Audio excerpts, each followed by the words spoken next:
This is Thor, and in this video we're going to go over how to get him to come. Now he has bit a couple people. He's an anxious dog, and a lot of people have not been listening to him. Let's not bark during the video. It's going to make it harder for people to listen. I'm going to give you plenty of treats. So what I'm going to do before you do this, I'm going to have a treat in my hand with a flat hand. I'm going to say here as I step back. When he arrives, yes, and then he gets the treat. Then I load up another one. Here, yes. So this is associating. The word means come towards me. Hey, Thor, come here. Yes. And I said, come here. It's important we only say one word. It makes it easier for us. Here. And by moving backwards, yes, I create a desire for him to want to come towards us. Thor. So that's the first stage of it. Sit. I'm going to give him treats just to keep him occupied. Now we want to do this in the house and have people do it. So at first and again, you're saying here, then you're backing away, and lowering your hand at the same time. And then when he arrives, you say yes right before he gets the treat. Sit. Yes. So that's the first way to do it. Now the other, this is like what I call solo. The second way I do it is I have people 7 feet apart. So maybe somebody's there at the wall, somebody's over here. And so we say here, and as soon as he looks at us, we lower our hand, yes, and he comes to us. Then the next person calls, and only one person calls at a time. Eventually we move a couple feet further away, further away, further away. Eventually somebody's like by the back door, somebody's in the hall, just in the doorway right here, and somebody's over here.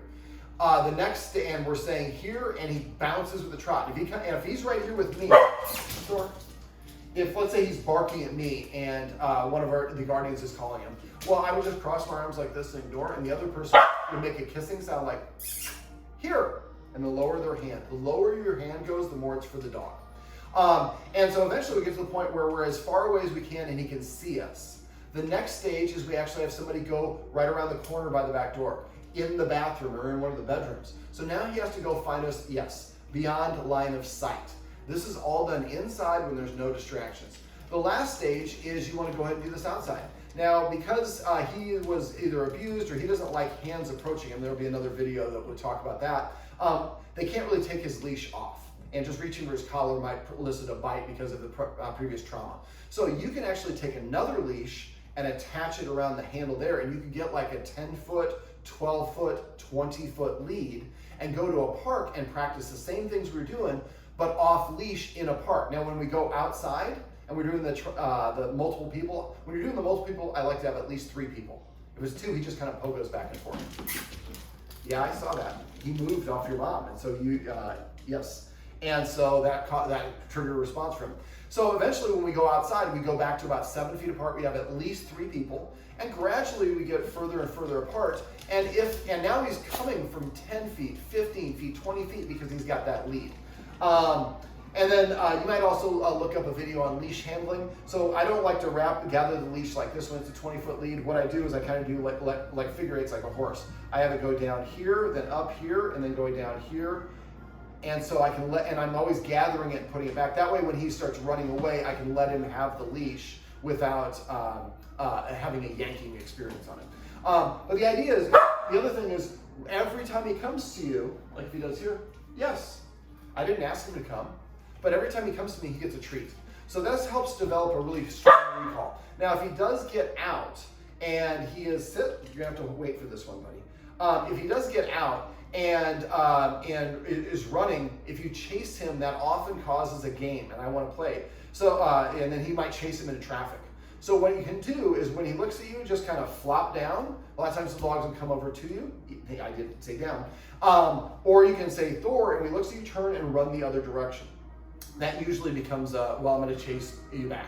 But this is just kind of a preemptive, just in case, because one of the guardians is very worried that the leash is going to eventually come off or he's going to run away.